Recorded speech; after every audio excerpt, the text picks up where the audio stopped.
Hi everyone, I'd like to report to you about testing ropeless fishing systems in Maine, and I'd like to thank all my colleagues listed here who were terrific and made this work possible. We hired the motor vessel Osprey from College of the Atlantic. It's a 46-foot Westmac. It was a terrific boat for us, a lot of room on the back deck, a 2-ton crane, a line hauler, travels at 18 to 25 knots, so we can highly recommend the boat, and it is available for hire.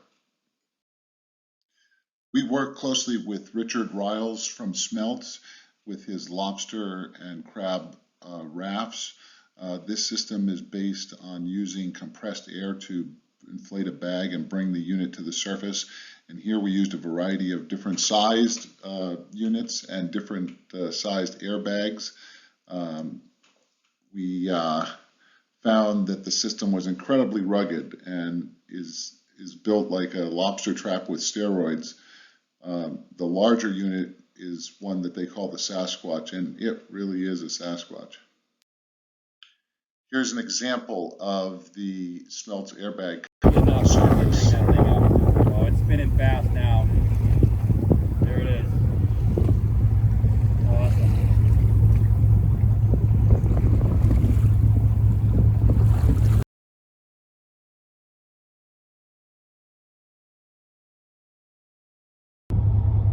Here's another example of a Smelts unit coming to the surface, this one with a view of Acadia and Bar Harbor.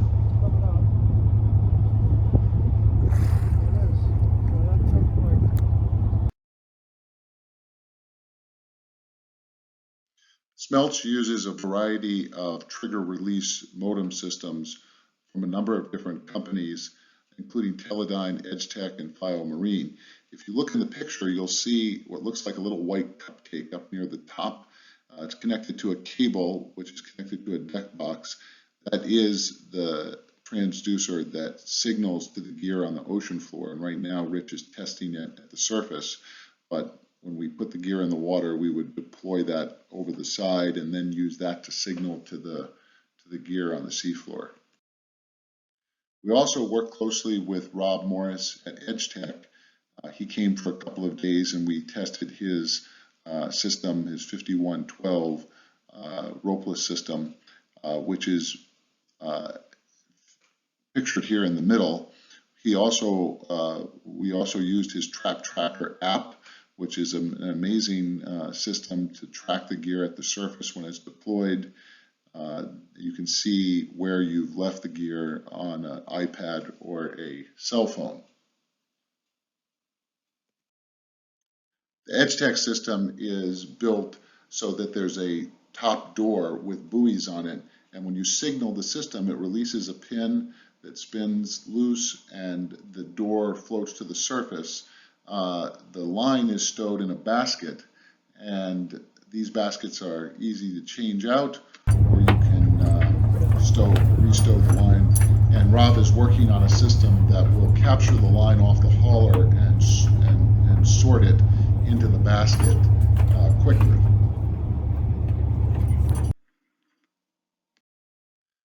We were not fishing, but we did deploy lobster traps 39% of the time. It's important to note that all those traps were vented off. They had wire over the openings, and we deployed the gear and immediately brought it back up. All of it had a compliant buoy, and none of it was left overnight.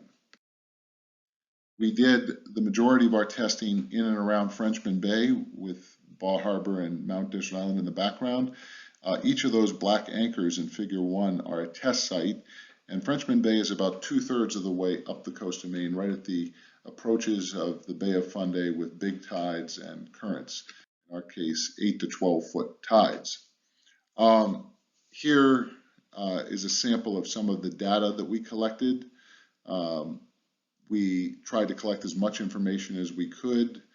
I think it's important to note that in terms of timing, what's really going to be important in the near future is to actually have a lobster boat with a hull-mounted transducer that can signal to the gear and have a series of ropeless strings set out to mock real lobster fishing, and then be able to see how efficient that gear is and how it stacks up against regular buoy and line fishing.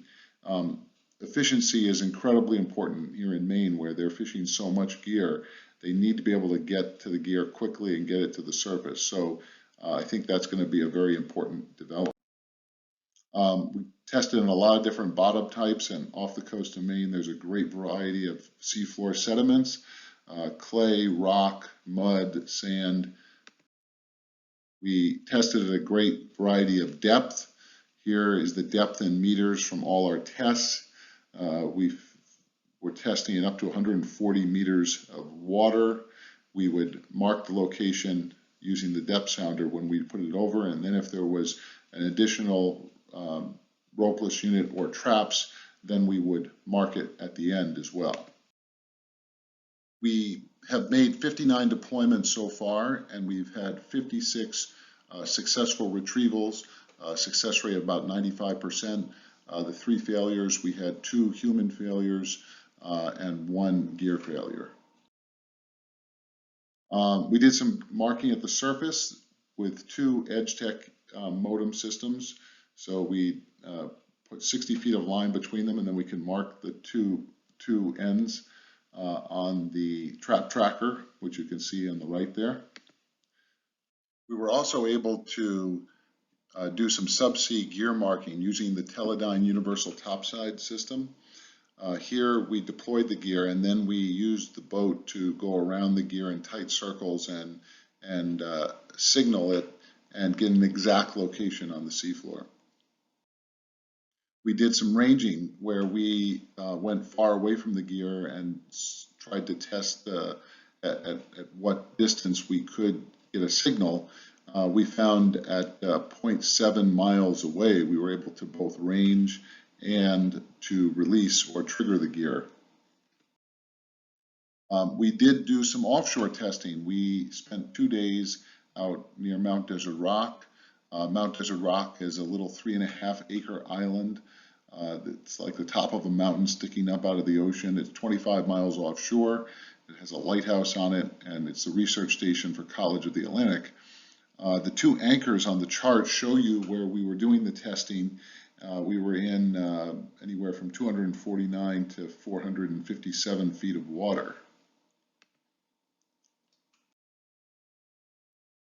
Offshore, we were able to demonstrate the real genius of the Smelt's lobster raft is that it is a lifting engine technology. Here in 450 feet of water, the airbag was able to lift the gear to the surface and 3 traps up off the ocean floor and hold all of them up in the water column. Here's an example of that.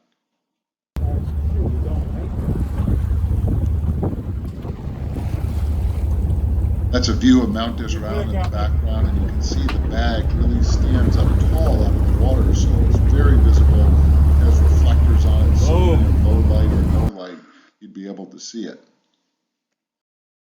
Here's another example of testing at Mount Desert Rock with a smaller airbag. There it is, coming up.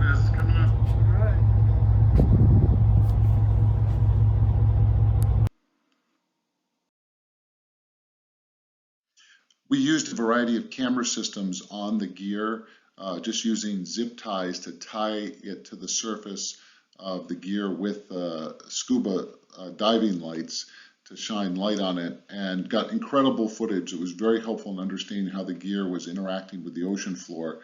I recommend that you go to the Smelt's website to watch some of those videos. I'm not going to have time to show you, but it's really amazing to see the gear down on the ocean floor. In the future, we're going to be working with Smelt's. We have a grant to work on removing the end lines for gill nets here in Maine over the next year. We are also looking for partner lobster fishermen and women to work with us to test ropeless gear. If there are any watching this presentation and would like to work with us, please contact me at zach@blueplanetstrategy.com.